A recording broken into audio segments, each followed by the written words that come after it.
श्री गणेशाय नमः। ओम गम गणपते नमः। जय माता सरस्वती। जय मां सरस्वती।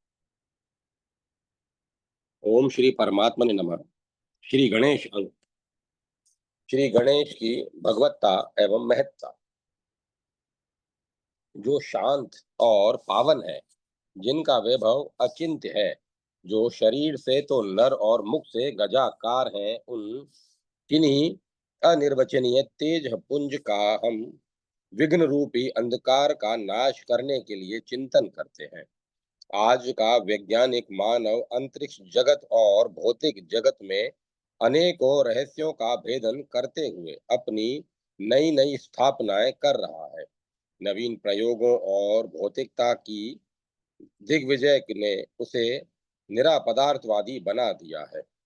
अब वह अपने को सृष्टि का नियंता सिद्ध करते हुए ईश्वर की सत्ता को भी चुनौती देने के लिए तत्पर है।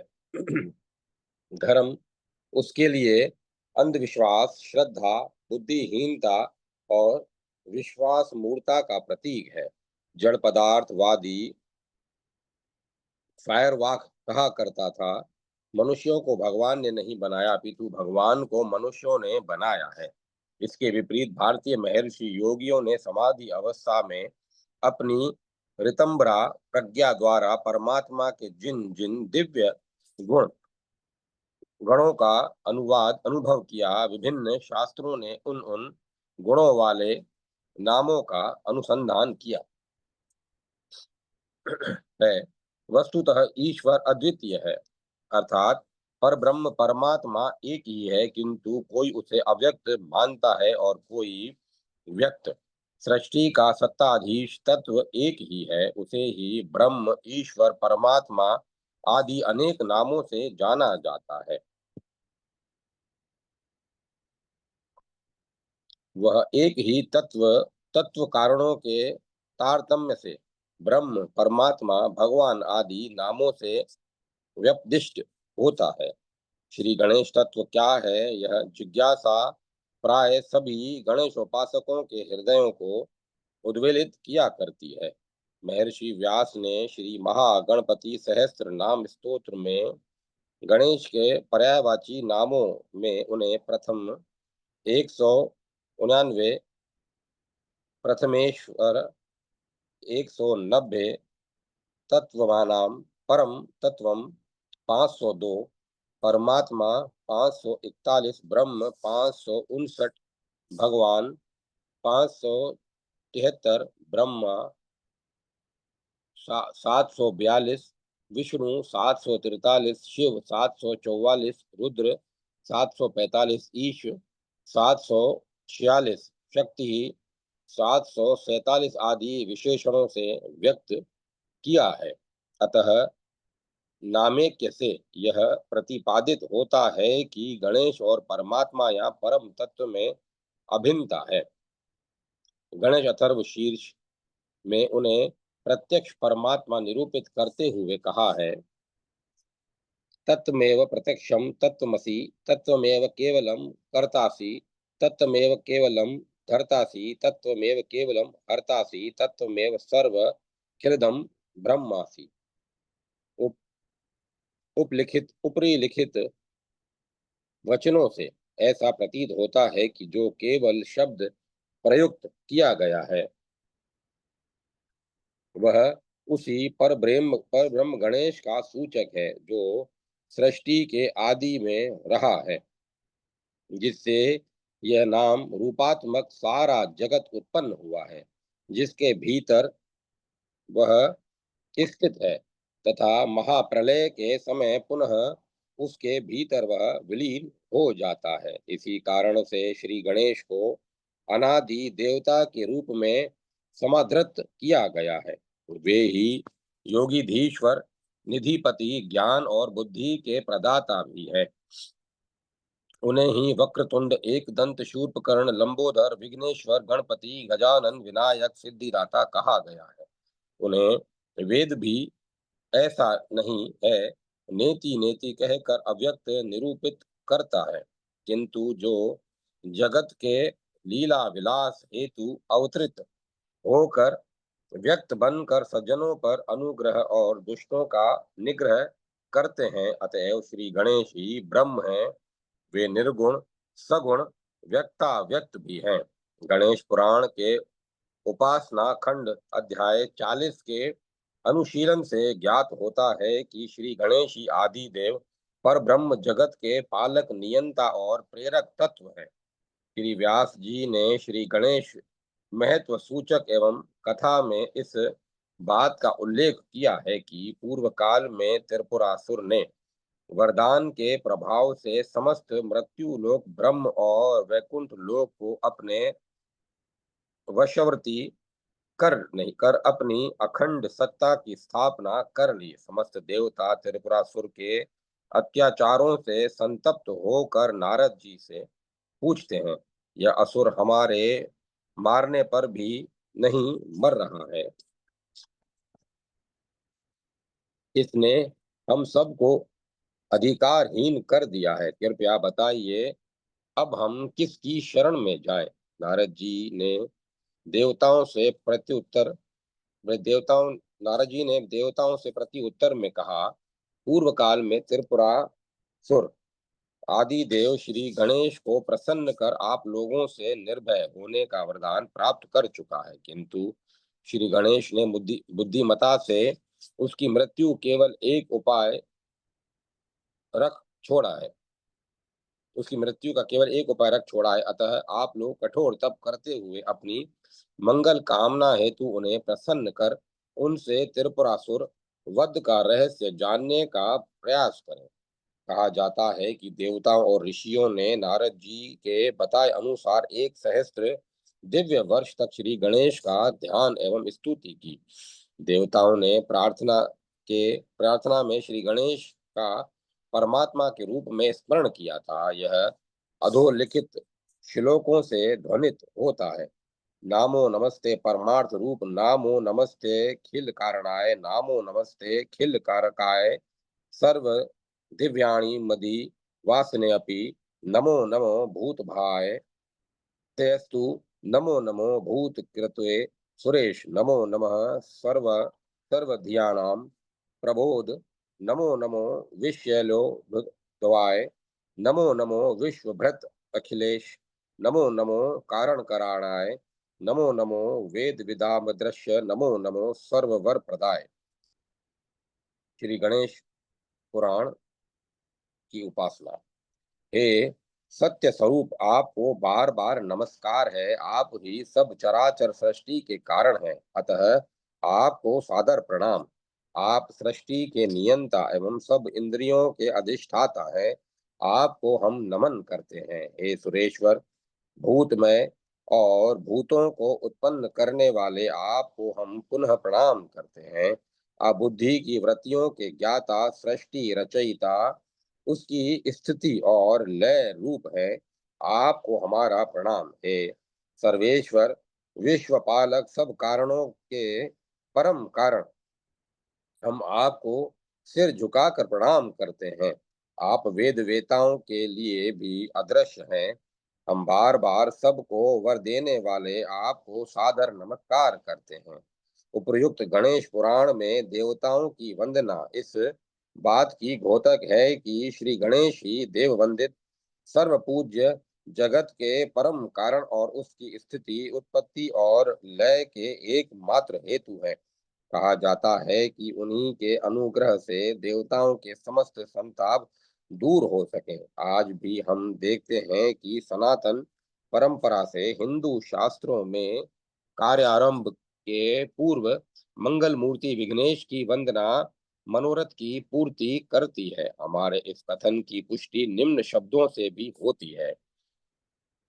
अतः सनातन परंपरा अनुसार भी समस्त मंगलादि कार्यों के लिए श्री गणेश जी सदा पूजनीय माने गए हैं। जो कार्य आरंभ पर उनके चरणों का ध्यान करता है, उसके समस्त कार्य निर्विघ्न संपन्न होते देखे जाते हैं। महात्मा गोस्वामी तुलसीदास जी ने तो गणेश जी के स्मरण मात्र से ही समस्त सिद्धियों की प्राप्ति का संकेत किया है। उनके कथनानुसार श्री गणेश एकमात्र ऐसे देवता हैं जो केवल स्मरण मात्र से ही प्रसन्न हो जाया करते हैं। उसका यह कारण है कि श्री गणेश सिद्धि, रिद्धि और बुद्धि के दाता हैं। ओम स्वरूप उनकी मुखाकृति मंगलमयी और सिद्धिदात्री है। श्री गणेश ही सगुण और निर्गुण ब्रह्म स्वरूपतः ब्रह्म को निर्गुण माना जाता है, जो कि उसका यथार्थ स्वरूप है। किंतु कहा जाता है कि वही माया की उपाधि से सगुण सा प्रतीत होने लगता है। अब यहाँ यह प्रश्न उपस्थित होता है कि निर्गुण कभी सगुण नहीं हो सकता, और सगुण को ही निर्गुण कहा जा और न सगुण को ही निर्गुण कहा जा सकता है। फिर हम श्री गणेश को ही निर्गुण और सगुण दोनों ही कैसे मान लें?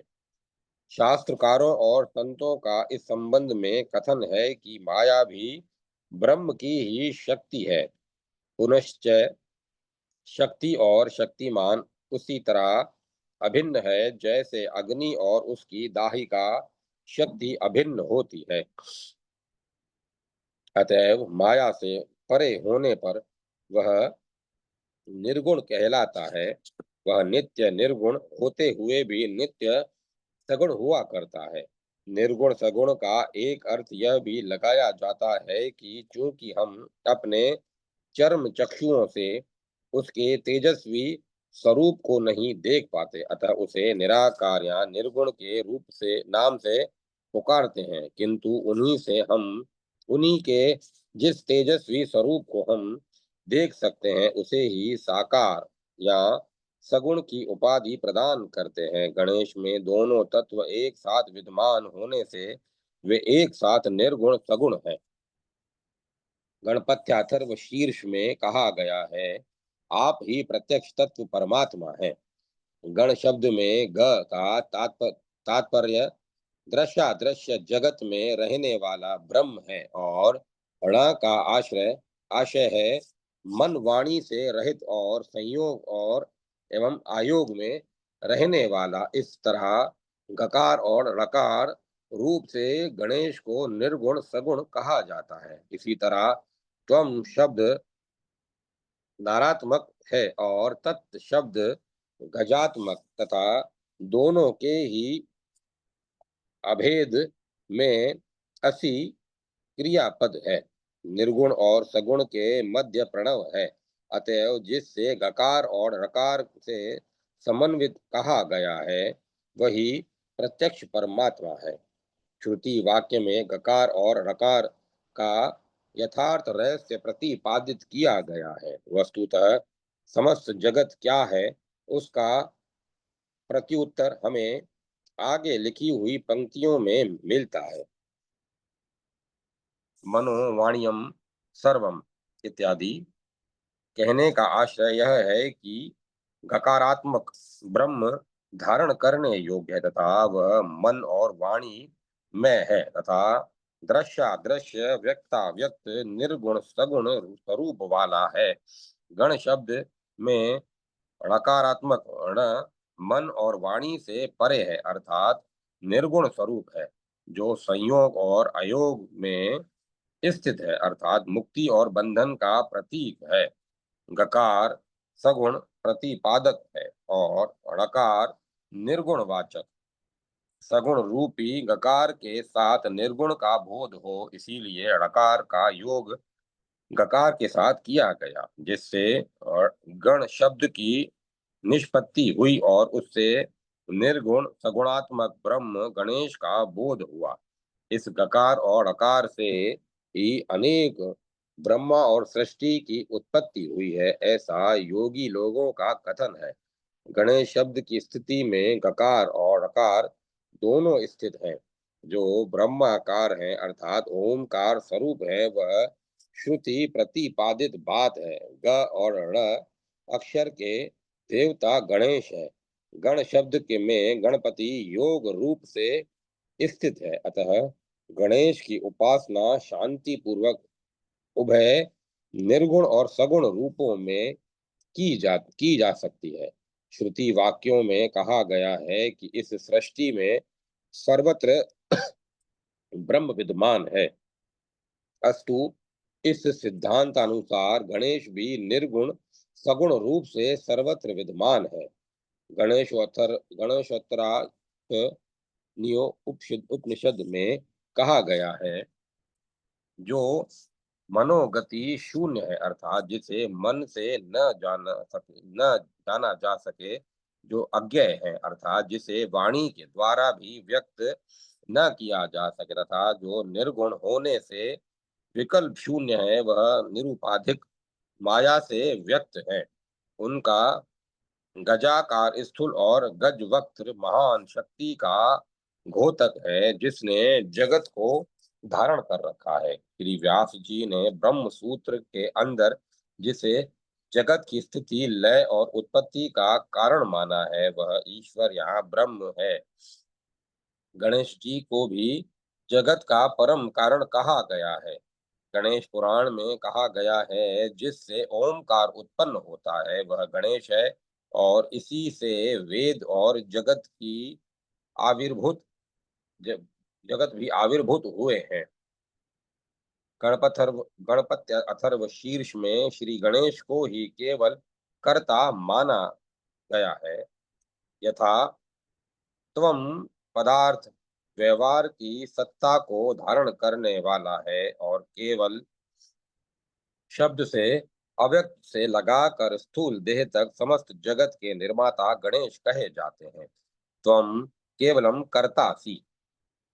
वेद शास्त्र और पुराण आदि का मत है कि सारा विश्व निर्गुण निराकार अर्थात सत्य चित्त आनंद इन तीनों से ही व्याप्त है। उस परमात्मा की सत्ता से ही सब कुछ होता है। श्री गणेश को भी ब्रह्मा विष्णु रुद्र इंद्र अग्नि वायु सूर्य चंद्र और ब्रह्म निरूपित किया गया है। वस्तुतः श्री गणेश हमारे अनूठे और अद्वितीय देवता हैं। उनकी आकृति को देखकर बड़ा ही विस्मय होता है। वे ऊपर से गजाकृति और शेष नराकृति से व्यक्त किए जाते हैं। यथा ओमकार सदृश हाथी के से मुख वाले, जिनके ललाट पर चंद्रमा और बिंदु तुल्य मुक्ता विराजमान है, जो बड़े तेजस्वी और एक दांत वाले हैं, जिनका उदर लंबायमान है, भुजाएं जिनकी चार सुंदर भुजाएं हैं, उन बुद्धि और सिद्धि के स्वामी आदि देव गणेश जी का हम ध्यान करते हैं। गणेश विद्या बुद्धि और समस्त सिद्धि के दाता कहे जाते हैं, अतः उपासकों को उनसे गणेश विद्या का ही वरदान मांगना चाहिए। गणेश उपासकों को प्राय तीक्ष्ण बुद्धि तो मिल ही जाती है, किंतु तीक्ष्ण बुद्धि से ही उस समय तक कोई लाभ नहीं हो पाता, जब तक कि चित्त की शुद्धि प्राप्त न हो जाए। आज हम सर्वत्र देखते हैं कि शक्ति प्राप्त कर निर्बलों को पीड़ित किया जाता है, धन प्राप्त कर मनुष्यत्व को विस्मृत कर दिया जाता है, और विद्या प्राप्त कर विवाद मात्र ही किया जाता है। अतः उपासना में किसी पदार्थ की कामना न करते हुए चित्त की शुद्धि की ही याचना श्रेयस्कर मानी गई है। इस संबंध में श्री शंकराचार्य का मत अनुकरणीय है। कर्म करने का उद्देश्य चित्त की शुद्धि है, न कि वस्तु की प्राप्ति। चित्त की पांच वृत्तियां मानी गई हैं, क्षिप्त मूढ़ विक्षिप्त एकाग्र और निरुद्ध। जहाँ जहाँ चित्त जाता है, उसमें वह तदाकार हो जाया करता है। जो अपनी चित्त वृत्तियों का निरोध करते हुए ध्येय के साथ तदाकार हो जाया करता है, उसे अखंड और अनुपम आनंद का अनुभव होने लगता है। ऐसी स्थिति योग स्थिति कही जाती है। ऐसे योगियों में श्री गणेश का ध्यान करने वाला श्रेष्ठ योगी होता है। श्री गणेश अपने भक्त को विद्या और अविद्या इन दोनों से दूर करके निज स्वरूप का बोध कराते हैं। अतः गणेश विद्या का हमारे लिए परम उपयोग होता है। उसकी प्राप्ति ही कल्याणकारी और मंगलदात्री कही गई है। गणेश जी का गणपत्य अथर्व शीर्ष में श्रेष्ठ मंत्र निरूपित किया गया है। ओम गम गणपते नमः। ओम गम गणपते नमः इस मंत्र में गकार आया है। इसके बाद वर्णादि अकार है और उससे परे सुनायनासिक सानुनासिक अनुस्वर है। साथ में प्रणव है। इस मंत्र में गम बीज है और ओमकार शक्ति है। उसके इसके संबंध में एकाक्षर गणपति कवच में मंत्रोद्धार के में कहा गया है। अतः गम बीज शक्तिरोमकार सर्व कामार्थ सिद्ध है। अतः ओम गम गणपते नमः इस मंत्र में गकार पूर्ण रूप, मध्यम आकार और अंत्य रूप अनुस्वार है। बिंदु उत्तर रूप है। इन भिन्न अक्षरों के एकीकरण को साधन गम नाद कहते हैं और उनके मिलन को संहिता कहा गया है। यह गणेश विद्या की प्राप्ति का सरल मंत्र है। अथर्व शीर्ष के मध्य में मंत्रों में गणेश गायत्री भी दी हुई है, जो सुप्रसिद्ध है। एक दंताय विद्महे वक्रतुंडाय धीमहि तन्नो दंती प्रचोदयात्। हम एक दंत को जानते हैं और वक्रतुंड का ध्यान करते हैं। वह गणेश हमारी बुद्धि को सन्मार्ग की ओर प्रेरित करे। एक शब्द यहाँ माया वाचक है और दंत शब्द माया चालक अर्थात सत्तात्मक है। मुद्गल पुराण में इसका महत्व यूं प्रतिपादित किया गया है। एक शब्द मायावाचक है और दंत शब्द सत्तात्मक। गणेश बोधक ब्रह्म के लिए प्रयुक्त है, जिससे सारी सृष्टि उत्पन्न हुई है। उसी की माया से नाना प्रकार की भ्रांति एवं मोह आदि उत्पन्न होते हैं। दंत शब्द वहाँ सत्ता का आधार है। उसे माया का संचालक कहा जाता है। माया भ्रांतिमय है और सत्तात्मक ब्रह्म उसका चालक है। ब्रह्म को भी माया युक्त कहा गया है। इसी से सत्ताधीश और मायापति दोनों का अधिष्ठाता गणेश जी को कहा जाता है।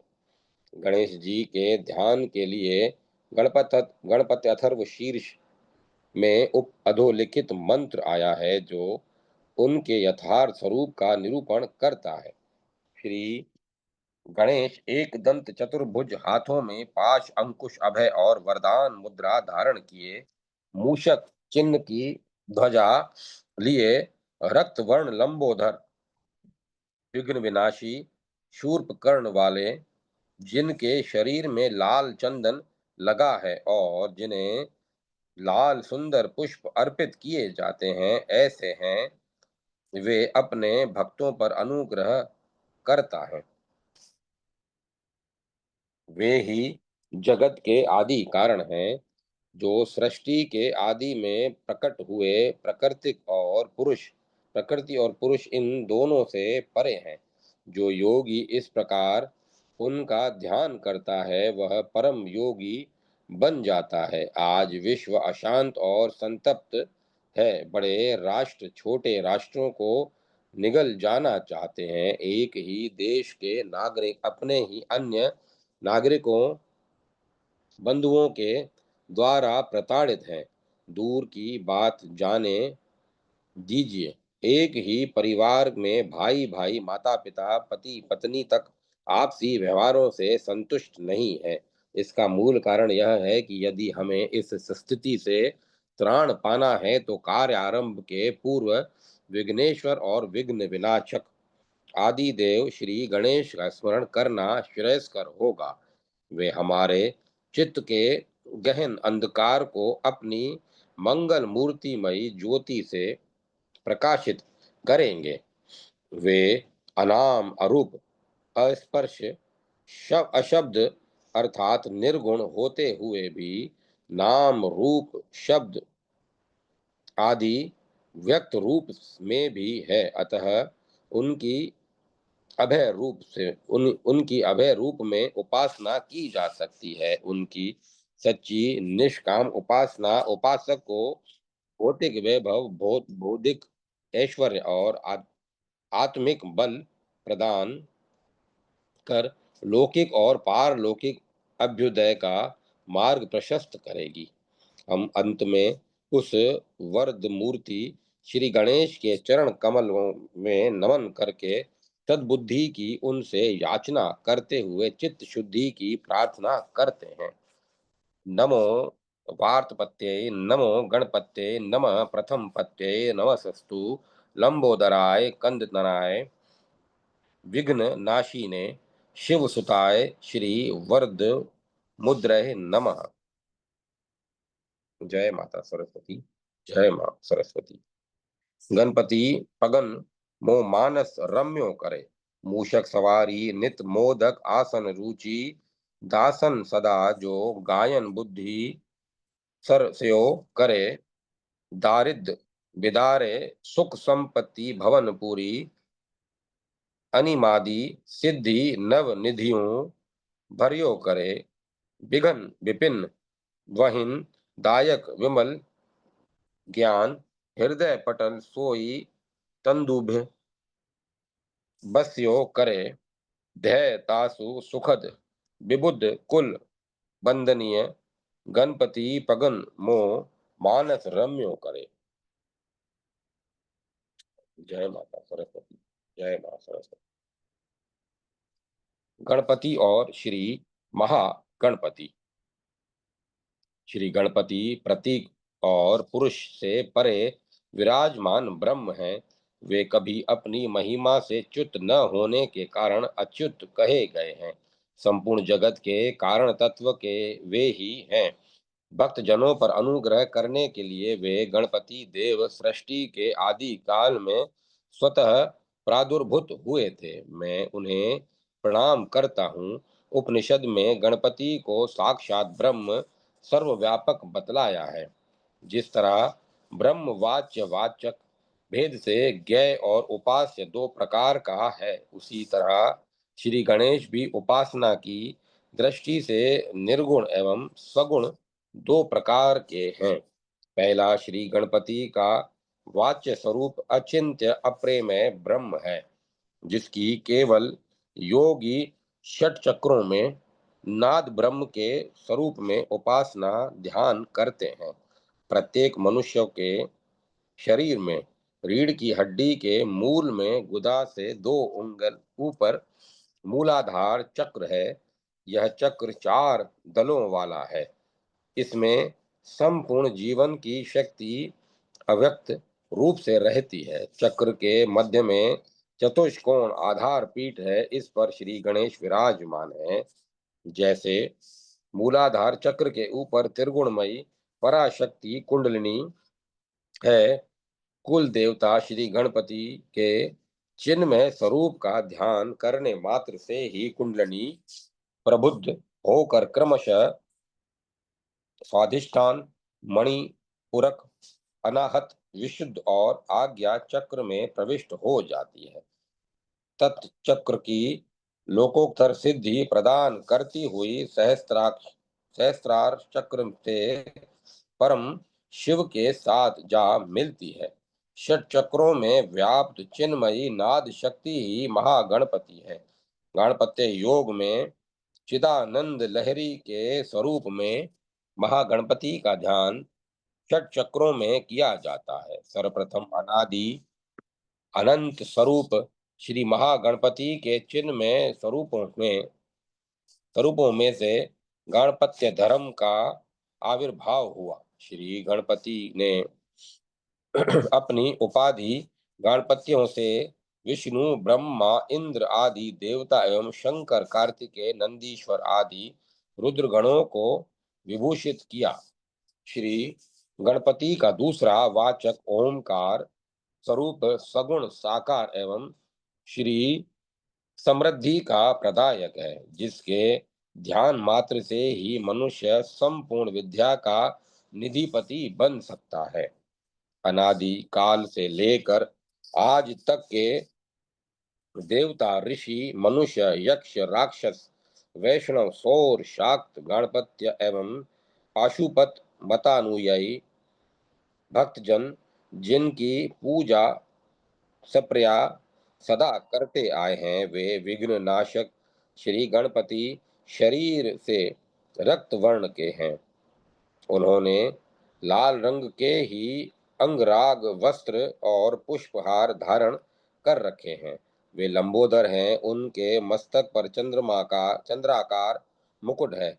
उनके 3 नेत्र हैं और हाथ पैर छोटे छोटे हैं। उन्हें शुंडाग्र भाग में बीजपुर बिजारा बिजारा नींबू ले रखा है। उनके हस्ताग्र भाग में पाश, अंकुश, दंत और वृद्ध मुद्रा सुशोभित है। उनका मुख गज के समान है और सर्पमय आभूषण धारण किए हैं। वे कमल के आसन पर विराजमान हैं और समस्त देवता उनके चरणों में नतमस्तक हैं। ऐसे विघ्नराज देव आप लोगों के लिए कल्याणकारी हों। पंचायतन पूजा में सर्वप्रथम गणपति जी की पूजा छपरया की जाती है। वैष्णव, सौर, शाक्य और पाशुपत धर्मानुयायी प्रथम गणपति की पूजा करके ही अपने इष्ट देव की पूजा करते। अग्र पूजा का रहस्य। ब्रह्मांड पुराण के अंतर्गत श्री ललितोपाख्यान में महागणपति के प्रादुर्भाव की कथा प्रसिद्ध है। भगवती श्री महात्रिपुरा सुंदरी ललिता के साथ भांडासुर दैत्य का घमासान युद्ध छिड़ा हुआ था।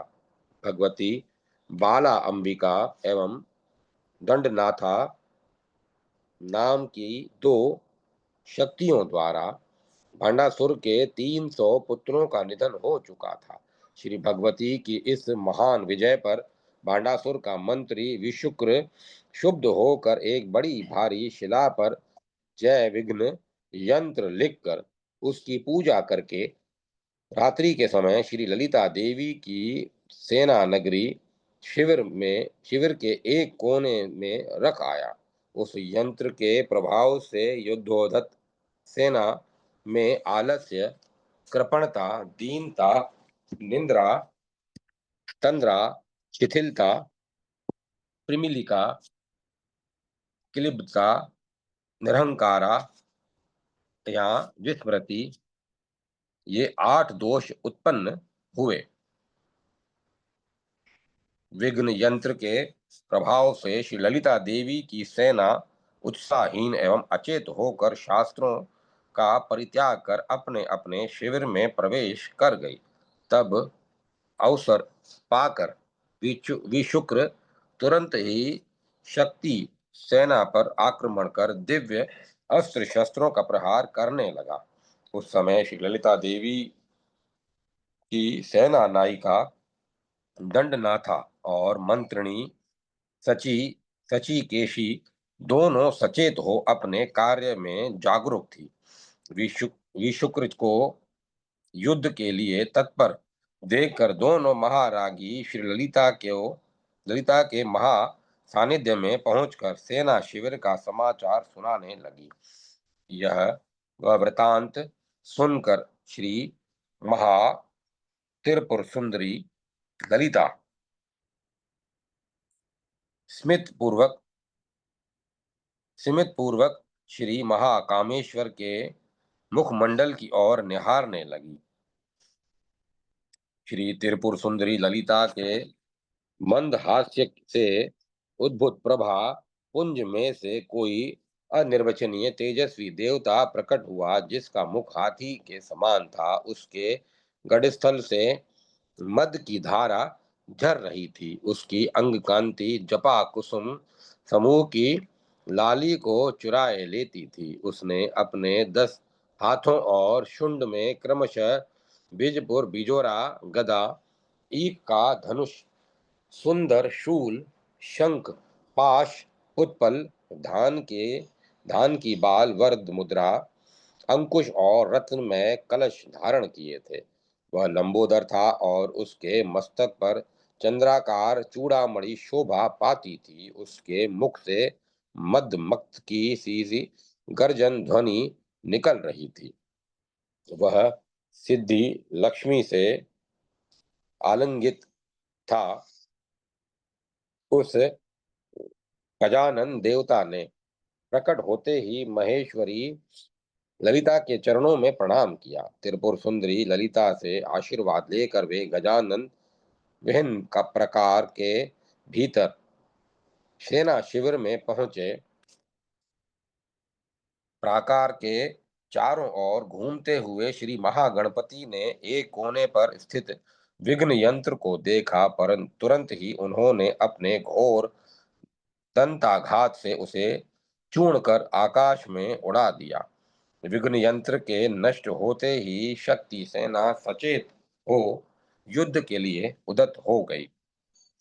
श्री महागणपति अपने मदवारी से दैत्य सेना को मूर्छित करते हुए आमोद प्रमोद दुर्मुख सुमुख अरिघ्न विघ्नहर्ता और विघ्नकर्ता इन षट विघ्न विनायकों तथा तीरवा ज्वालिनी नंदा संभोगदा कामरूपिणी उग्रा तेजवती सत्या और विघ्न नाशिनी इन 9 शक्तियों के साथ विश्वक्र की सेना में पहुंचे। वहां उन्होंने वहां उन्होंने 7 अश्वनी सेना के साथ गजासुर नामक विपुल पराक्रमी दैत्य का संहार किया। गजासुर को मारकर श्री गणपति अपनी मां ललितांबा के महासानिध्य में उपस्थित हुए। इस पर प्रसन्न होकर महारागी श्री देवी ललिता ने श्री गणपति को सब देवों की पूजा में सबसे प्रथम पूजा जाने का वर प्रदान किया। जैसा कि जब से महारागी ललिता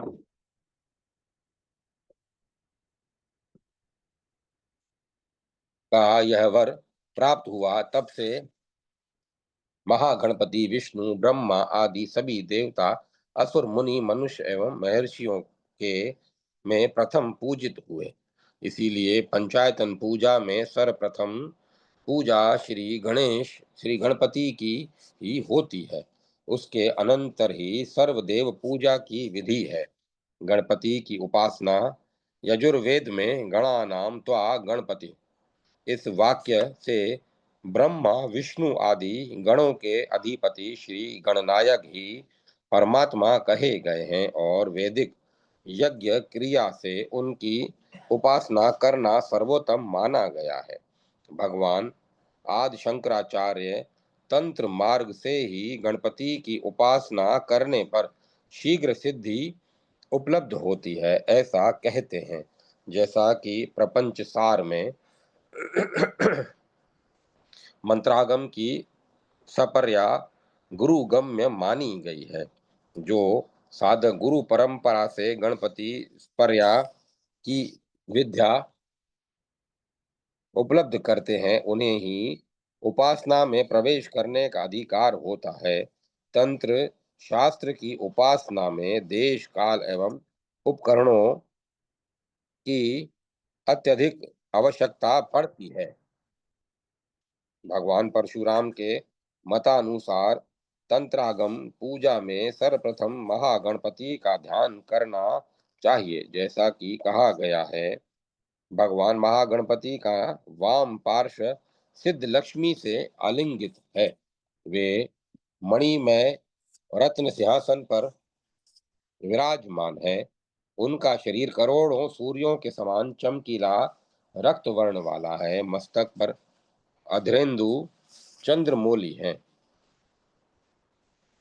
11 भुजाओं में मातुलुंग गदा इक्षु काम्रमुख सुदर्शन शूल शंख पाश कमल धान्य मंजरी अपना ही भगन दंत तथा रत्न कलश है। इस प्रकार परमानंद पूर्ण गढ़स्थल से मद की धारा बहाने वाले सर्व विघ्न विध्वंसक महागणपति का ध्यान करना चाहिए। तत्पश्चात सिद्धपीठ में गंधा अक्षत पुष्प पूजित शुद्ध जल पूर्ण कलश कलशी से अर्घ्य स्थापना करनी चाहिए।